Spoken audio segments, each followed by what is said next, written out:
Welcome to Listening Stories, where every word tells a world. Let's begin. A haunted island. The following events occurred on a small island of isolated position in a large Canadian lake, to whose cool waters the inhabitants of Montreal and Toronto flee for rest and recreation in the hot months. It is only to be regretted that events of such peculiar interest to the genuine student of the psychical should be entirely uncorroborated. Such, unfortunately, however, is the case.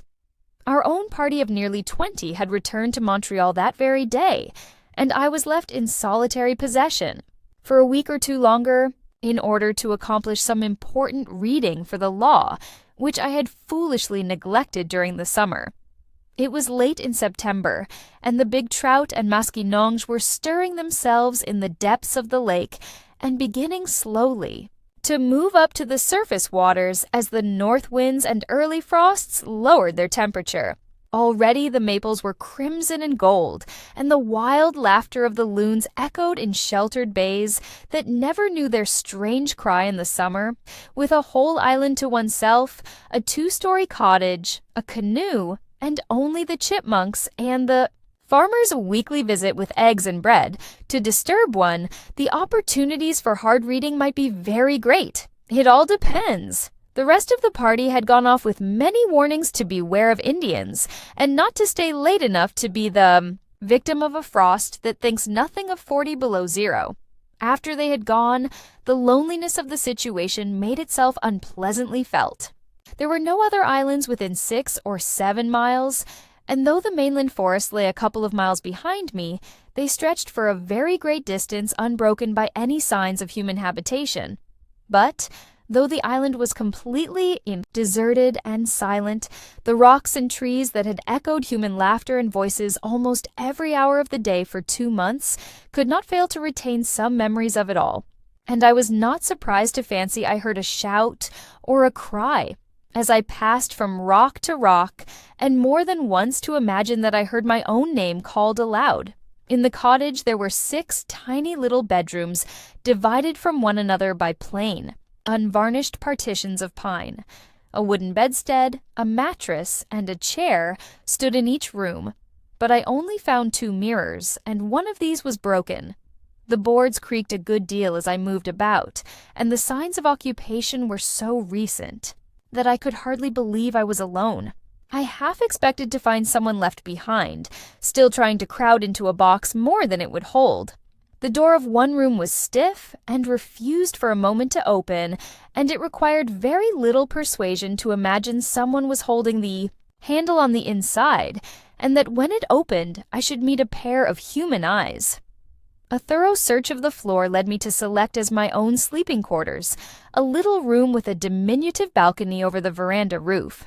The room was very small, but the bed was large and had the best mattress of them all. It was situated directly over the sitting room where I should live and do my reading, and the miniature window looked out to the rising sun. With the exception of a narrow path which led from the front door and veranda through the trees to the boat landing, the island was densely covered with maples, hemlocks, and cedars.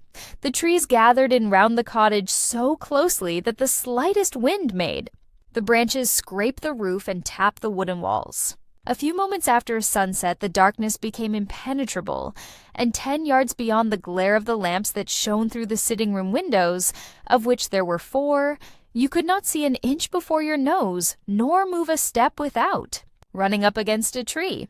The rest of that day I spent moving my belongings from my tent to the sitting room, taking stock of the contents of the larder, and chopping enough wood for the stove to last me for a week. After that, just before sunset, I went round the island a couple of times in my canoe for precaution's sake. I had never dreamed of doing this before, but when a man is alone, he does things that never occur to him when he is one of a large party. How lonely the island seemed when I landed again. The sun was down, and twilight is unknown in these northern regions. The darkness comes up at once. The canoe safely pulled up and turned over on her face. I groped my way up the little narrow pathway to the veranda. The 6 lamps were soon burning merrily in the front room. But in the kitchen, where I dined, the shadows were so gloomy, and the lamplight was so inadequate, that the stars could be seen peeping through the cracks between the rafters. I turned in early that night. Though it was calm and there was no wind, the creaking of my bedstead and the musical gurgle of the water over the rocks below were not the only sounds that reached my ears. As I lay awake, the appalling emptiness of the house grew upon me.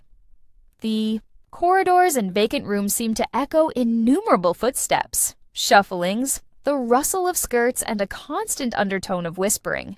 When sleep at length overtook me, the breathings and noises, however, passed gently to mingle with the voices of my dreams. A week passed by, and the reading progressed favorably. On the 10th day of my solitude, a strange thing happened. I awoke after a good night's sleep to find myself possessed with a marked repugnance for my room. The air seemed to stifle me. The more I tried to define the cause of this dislike, the more unreasonable it appeared. There was something about the room that made me afraid. Absurd as it seems, this feeling clung to me obstinately while dressing, and more than once I caught myself shivering and conscious of an inclination to get out of the room as quickly as possible. The more I tried to laugh it away, the more real it became. And when at last I was dressed and went out into the passage and downstairs into the kitchen, it was with feelings of relief, such as I might imagine would accompany one's escape from the presence of a dangerous, contagious disease.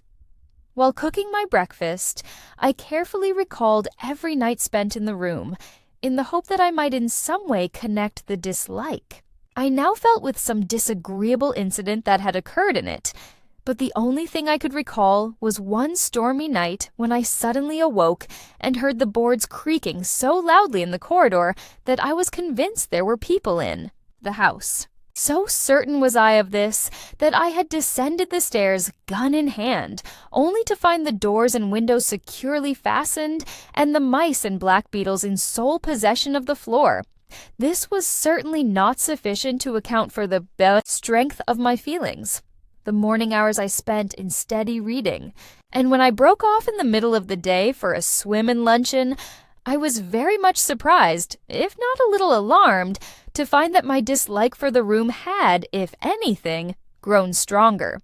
Going upstairs to get a book, I experienced the most marked aversion to entering the room, and while within, I was conscious all the time of an uncomfortable feeling that was half uneasiness and half apprehension. The result of it was that, instead of reading, I spent the afternoon on the water, paddling and fishing, and when I got home about sundown, brought with me half a dozen delicious black bass for the supper table and the larder. As sleep was an important matter to me at this time, I had decided that if my aversion to the room was so strongly marked on my return as it had been before, I would move my bed down into the sitting room and sleep there. This was, I argued, in no sense a concession to an absurd and fanciful fear, but simply a precaution to ensure a good night's sleep. A bad night involved the loss of the next day's reading, a loss I was not prepared to incur. I accordingly moved my bed downstairs, into a corner of the sitting room facing the door, and was moreover uncommonly glad when the operation was completed, and the door of the bedroom closed finally upon the shadows, the silence, and the strange fear that shared the room with them. The croaking stroke of the kitchen clock sounded. The hour of 8 as I finished washing up my few dishes and closing the kitchen door behind me passed into the front room. All the lamps were lit, and their reflectors, which I had polished up during the day, threw a blaze of light into the room. Outside the night was still and warm. Not a breath of air was stirring. The waves were silent, the trees motionless, and heavy clouds hung like an oppressive curtain over the heavens. The darkness seemed to have rolled up with unusual swiftness, and not the faintest glow of color remained to show where the sun had set. There was present in the atmosphere that ominous and overwhelming silence which so often precedes the most violent storms. I sat down to my books with my brain unusually clear, and in my heart the pleasant satisfaction of knowing that 5 black bass were lying in the ice house, and that tomorrow morning the old farmer would arrive with fresh bread and eggs. I was soon absorbed in my books. As the night wore on, the silence deepened. Even the chipmunks were still. and the boards of the floors and walls ceased creaking. I read on steadily till, from the gloomy shadows of the kitchen, came the hoarse sound of the clock striking 9. How loud the strokes sounded! They were like blows of a big hammer. I closed one book and opened another, feeling that I was just warming up to my work. This, however, did not last long. I presently found that I was reading the same paragraphs over twice, simple paragraphs that did not require such effort. Then I noticed that my mind began to wander to other things, and the effort to recall my thoughts became harder with each digression. Concentration was growing momentarily more difficult. Presently I discovered that I had turned over 2 pages instead of 1, and had not noticed my mistake until I was well down the page. This was becoming serious. What was the disturbing influence? It could not be physical fatigue. On the contrary, my mind was unusually alert and in a more receptive condition than usual. I made a new and determined effort to read, and for a short time succeeded in giving my whole attention to my subject. But in a very few moments again, I found myself leaning back in my chair, staring vacantly into space. Something was evidently at work in my subconsciousness. There was something I had neglected to do. Perhaps the kitchen door and windows were not fastened. I accordingly went to see and found that they were. The fire perhaps needed attention. I went in to see and found that it was all right. I looked at the lamps, went upstairs into every bedroom in turn, and then went round the house, and even into the ice house. Nothing was wrong. Everything was in its place. Yet something was wrong. The conviction grew stronger and stronger within me. When I at length settled down to my books again and tried to read, I became aware for the first time that the room seemed growing cold. Yet the day had been oppressively warm, and evening had brought no relief. The 6 big lamps, moreover, gave out heat enough to warm the room pleasantly, but a chilliness that perhaps crept up from the lake made itself felt in the room, and caused me to get up to close the glass door opening onto the veranda. For a brief moment I stood looking out at the shaft of light that fell from the windows, and shone some little distance down the pathway, and out for a few feet into the lake. As I looked, I saw a canoe glide into the pathway of light, and immediately crossing it, pass out of sight again into the darkness. It was perhaps 100 feet from the shore, and it moved swiftly. I was surprised that a canoe should pass the island at that time of night, for all the summer visitors from the other side of the lake had gone home weeks before, and the island was a long way out of any line of water traffic. My reading from this moment did not make very good progress, for somehow the picture of that canoe, gliding so dimly and swiftly across the narrow track of light on the black waters, silhouetted itself against the background of my mind with singular vividness. It kept coming between my eyes and the printed page. The more I thought about it, the more surprised I became. It was of larger build than any I had seen during the past summer months, and was more like the old Indian war canoes with the high curving bows and stern and wide beam. The more I tried to read, the less success attended my efforts, and finally I closed my books and went out on the veranda to walk up and down a bit and shake the chilliness out of my bones. The night was perfectly still, and as dark as imaginable. I stumbled down the path to the little landing wharf, where the water made the very faintest of gurgling under the timbers. The sound of a big tree falling in the mainland forest, far across the lake, stirred echoes in the heavy air, like the first guns of a distant night attack. No other sound disturbed the stillness that reigned supreme as I stood upon the wharf in the broad splash of light that followed me from the sitting-room windows. I saw another canoe cross the pathway of uncertain light upon the water and disappear at once into the impenetrable gloom that lay beyond. This time I saw more distinctly than before. It was like the former canoe, a big birch bark with high-crested bows and stern and broad beam. It was paddled by 2 Indians, of whom the one, in the stern, the steerer, appeared to be a very large man. I could see this very plainly, and though the second canoe was much nearer the island than the first, I judged that they were both on their way home to the government reservation, which was situated some 15 miles away upon the mainland. Was wondering in my mind what could possibly bring any Indians down to this part of the lake at such an hour of the night, when a third canoe, of precisely similar build and also occupied by 2 Indians, passed silently round the end of the wharf. This time the canoe was very much nearer shore, and it suddenly flashed into my mind that the 3 canoes were in reality one and the same, and that only one canoe was circling the island. This was by no means a pleasant reflection, because if it were the correct solution of the unusual appearance of the 3 canoes in this lonely part of the lake at so late an hour, the purpose of the 2 men could only reasonably be considered to be in some way connected with myself.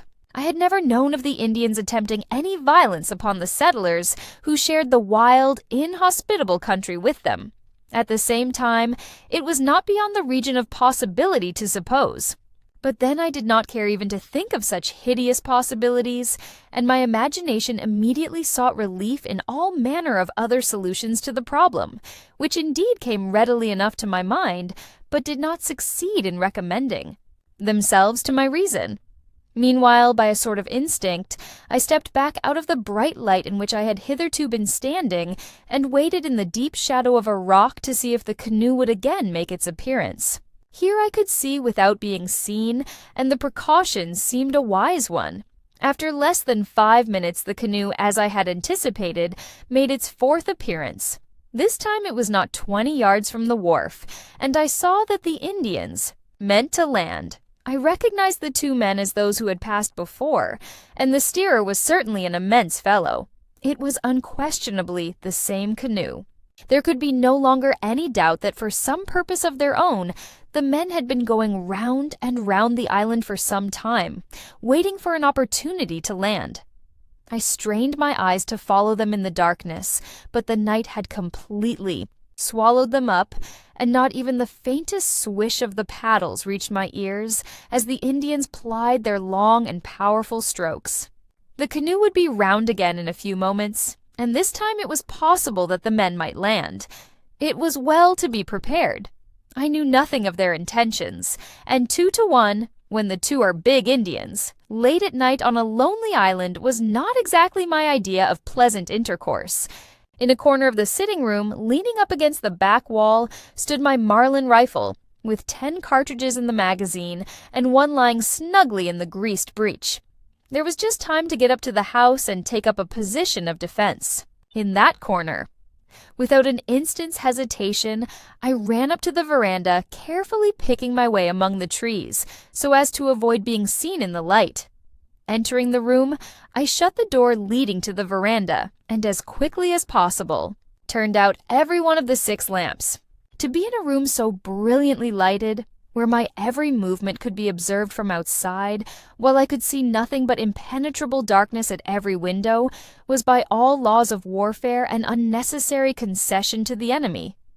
And this enemy, if enemy it was to be, was far too wily and dangerous to be granted any such advantages. I stood in the corner of the room with my back against the wall and my hand on the cold rifle barrel. The table, covered with my books, lay between me and the door. But for the first few minutes after the lights were out, the darkness was so intense that nothing could be discerned at all. Then, very gradually, the outline of the room became visible, and the framework of the windows began to shape itself dimly before my eyes. After a few minutes, the door, its upper half of glass, and the 2 windows that looked out upon the front veranda became specially distinct, and I was glad that this was so, because if the Indians came up to the house, I should be able to see their approach and gather something of their plans.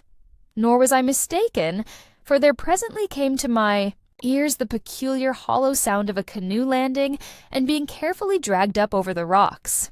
The paddles I distinctly heard being placed underneath, and the silence that ensued thereupon I rightly interpreted to mean that the Indians were stealthily approaching the house.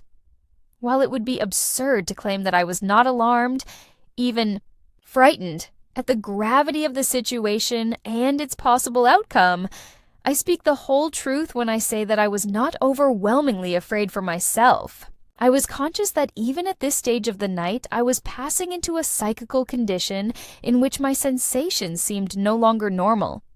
Physical fear at no time entered into the nature of my feelings.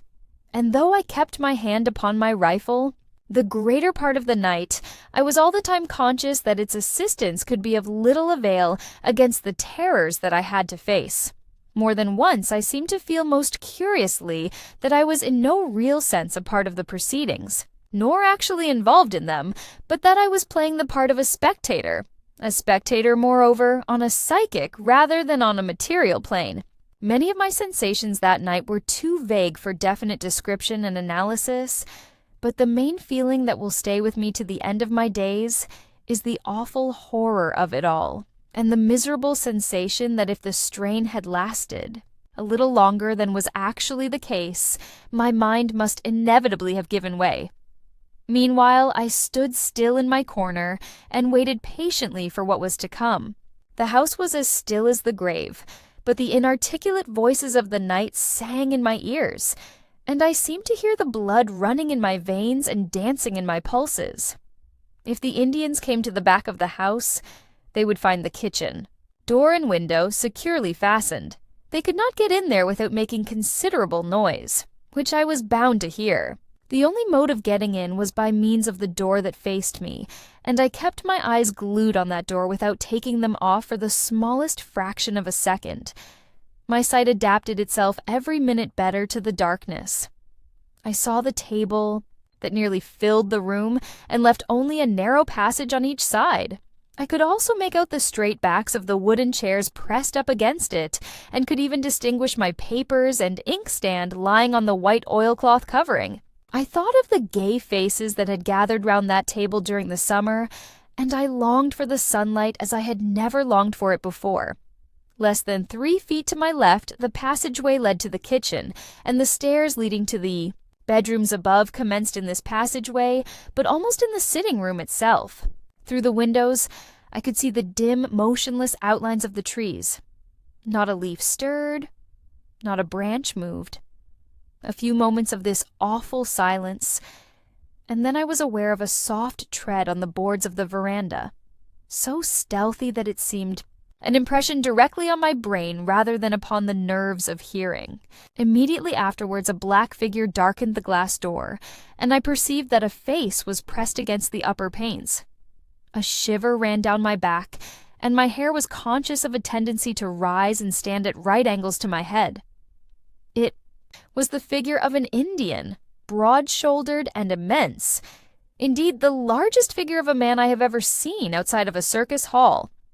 By some power of light that seemed to generate itself in the brain, I saw the strong, dark face with the aquiline nose and high cheekbones flattened against the glass.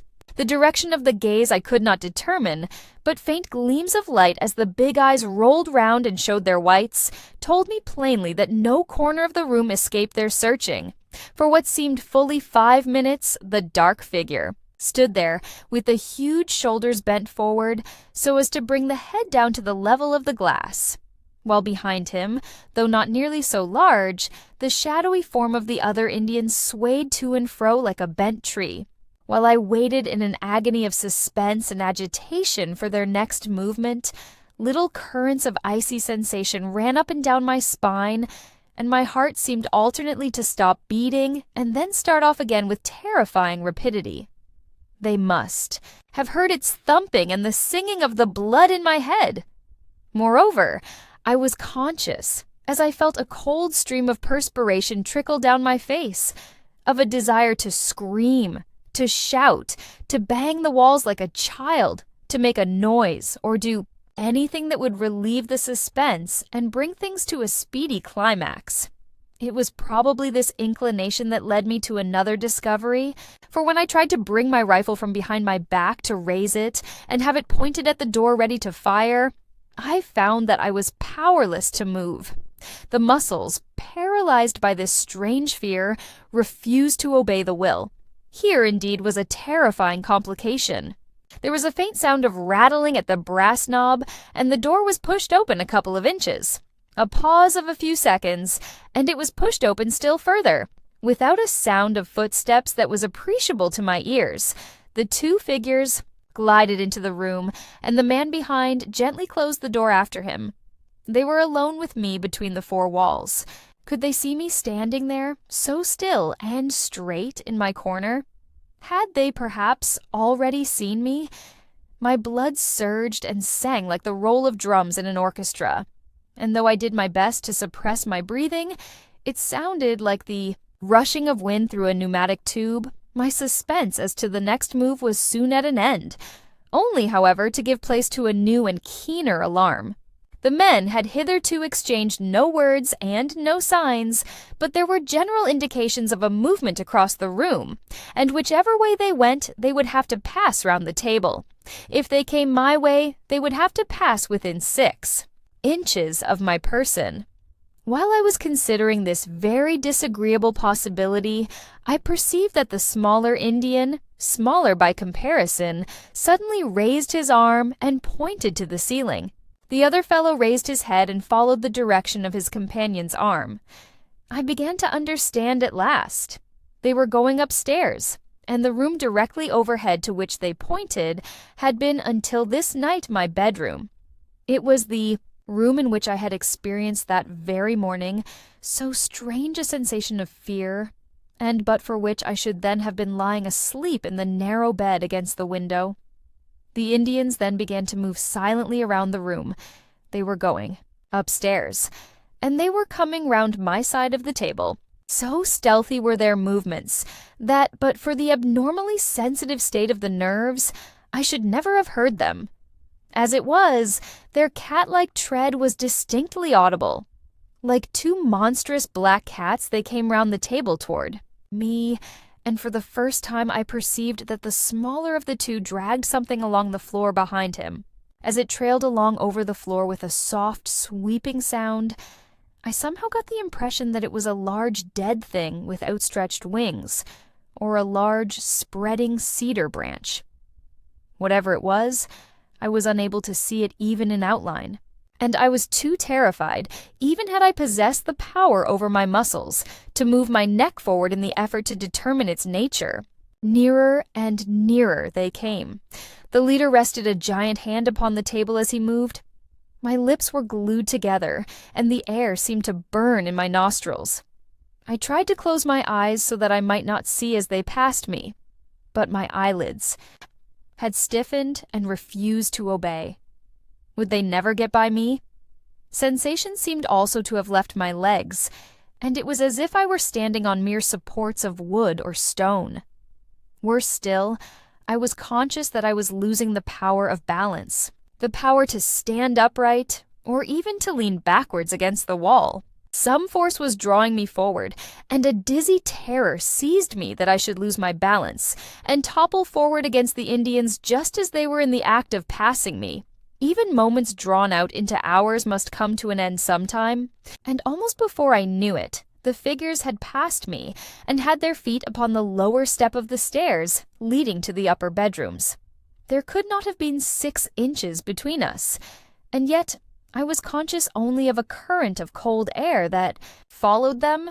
They had not touched me, and I was convinced that they had not seen me. Even the trailing thing on the floor behind them had not touched my feet, as I had dreaded it would, and on such an occasion as this I was grateful even for the smallest mercies. The absence of the Indians from my immediate neighborhood brought little sense of relief. I stood shivering and shuddering in my corner, and beyond being able to breathe more freely, I felt no whit less uncomfortable. Also, I was aware that a certain light, which, without apparent source or rays, had enabled me to follow their every gesture and movement, had gone out of the room with their departure. An unnatural darkness now filled the room and pervaded its every corner, so that I could barely make out the positions of the windows and the glass doors. As I said before, my condition was evidently an abnormal one. The capacity for feeling surprise seemed, as in dreams, to be wholly absent. My senses recorded with unusual accuracy every smallest occurrence, but I was able to draw only the simplest deductions. The Indians soon reached the top of the stairs, and there they halted for a moment. I had not the faintest clue as to their next movement. They appeared to hesitate. They were listening attentively. Then I heard one of them, who by the weight of his soft tread must have been the giant cross the narrow corridor and enter the room directly overhead, my own little bedroom. But for the insistence of that unaccountable dread I had experienced there in the morning, I should at that very moment have been lying in the bed with the big Indian in the room standing beside me. For the space of 100 seconds there was silence, such as might have existed before the birth of sound. It was followed by a long, quivering shriek of terror, which rang out into the night and ended in a short gulp before it had run its full course. At the same moment the other Indian left his place at the head of the stairs and joined his companion in the bedroom. I heard the thing trailing behind him along the floor. A thud followed, as of something heavy falling, and then all became as still and silent as before. It was at this point that the atmosphere, surcharged all day with the electricity of a fierce storm, found relief in a dancing flash of brilliant lightning simultaneously with a crash of loudest thunder. For 5 seconds, every article in the room was visible to me with amazing distinctness, and through the windows I saw the tree trunks standing in solemn rows. The thunder pealed and echoed across the lake and among the distant islands, and the floodgates of heaven then opened and let out their rain in streaming torrents. The drops fell with a swift rushing sound upon the still waters of the lake, which leaped up to meet them and pattered with the rattle of shot on the leaves of the maples and the roof of the cottage. A moment later, and another flash, even more brilliant and of longer duration than the first, lit up the sky from zenith to horizon and bathed the room momentarily in dazzling whiteness. I could see the rain glistening on the leaves and branches outside. The wind rose suddenly, and in less than a minute, the storm that had been gathering all day burst forth in its full fury. Above all the noisy voices of the elements, the slightest sounds in the room overhead made themselves heard, and in the few seconds of deep silence that followed the shriek of terror and pain, I was aware that the movements had commenced again. The men were leaving the room and approaching the top of the stairs. A short pause, and they began to descend. Behind them, tumbling from step to step, I could hear that trailing thing being dragged along. It had become ponderous. I awaited their approach with a degree of calmness, almost of apathy, which was only explicable on the ground that after a certain point nature applies her own anesthetic, and a merciful condition of numbness supervenes. On they came, step by step, nearer and nearer, with the shuffling sound of the burden behind growing louder as they approached. They were already halfway down the stairs when I was galvanized afresh into a condition of terror by the consideration of a new and horrible possibility. It was the reflection that if another vivid flash of lightning were to come when the shadowy procession was in the room, perhaps when it was actually passing in front of me, I should see everything in detail, and worse, be seen myself. I could only hold my breath and wait while the minutes lengthened into hours, and the procession made its slow progress round the room. The Indians had reached the foot of the staircase. The form of the huge leader loomed in the doorway of the passage, and the burden with an ominous thud had dropped from the last step to the floor. There was a moment's pause while I saw the Indian turn and stoop to assist his companion. Then the procession moved forward again, entered the room close on my left, and began to move slowly round my side of the table. The leader was already beyond me and his companion, dragging on the floor behind him the burden, whose confused outline I could dimly make out, was exactly in front of me when the cavalcade came to a dead halt. At the same moment, with the strange suddenness of thunderstorms, the splash of the rain ceased altogether, and the wind died away into utter silence. For the space of 5 seconds my heart seemed to stop beating. And then the worst came. A double flash of lightning lit up the room and its contents with merciless vividness. The huge Indian leader stood a few feet past me on my right. One leg was stretched forward in the act of taking a step. His immense shoulders were turned toward his companion. and in all their magnificent fierceness, I saw the outline of his features. His gaze was directed upon the burden his companion was dragging along the floor, but his profile, with the big aquiline nose, high cheekbones, straight black hair, and bold chin, burnt itself in that brief instant into my brain, never again to fade. Dwarfish compared with this gigantic figure appeared the proportions of the other Indian, who, within 12 inches of my face, was stooping over the thing he was dragging in a position that lent to his person the additional horror of deformity. And the burden, lying upon a sweeping cedar branch which he held and dragged by a long stem, was the body of a white man. The scalp had been neatly lifted, and blood lay in a broad smear upon the cheeks and forehead. Then, for the first time that night, the terror that had paralyzed my muscles and my will lifted its unholy spell from my soul. With a loud cry, I stretched out my arms to seize the big Indian by the throat, and grasping only air, tumbled forward unconscious upon the ground. I had recognized the body, and the face was my own. It was bright daylight when a man's voice recalled me to consciousness. I was lying where I had fallen, and the farmer was standing in the room with the loaves of bread in his hands.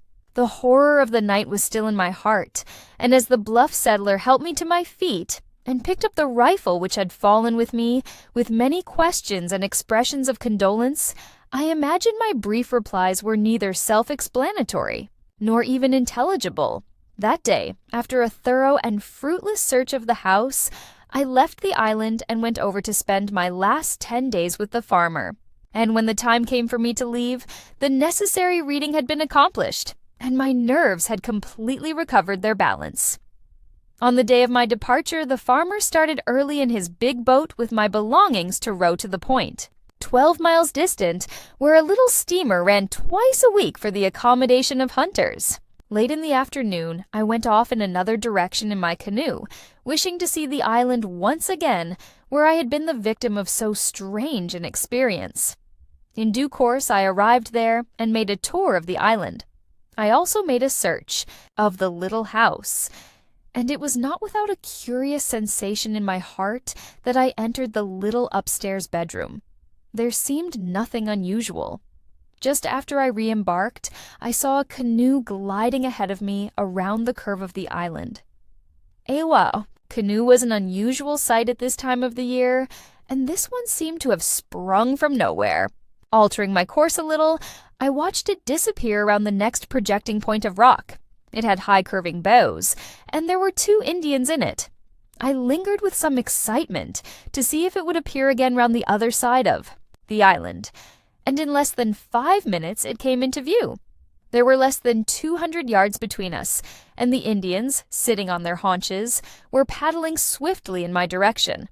I never paddled faster in my life than I did in those next few minutes. When I turned to look again, the Indians had altered their course and were again circling the island. The sun was sinking behind the forests on the mainland, and the crimson-colored clouds of sunset were reflected in the waters of the lake. When I looked round for the last time and saw the big bark canoe and its 2 dusky occupants still going round the island, then the shadows deepened rapidly. The lake grew black, and the night wind blew its first breath in my face as I turned. A corner and a projecting bluff of rock hid from my view both island and canoe. Thanks for listening to Listening Stories. If you enjoyed the story, don't forget to like, share, and subscribe for more. Until next time, keep imagining.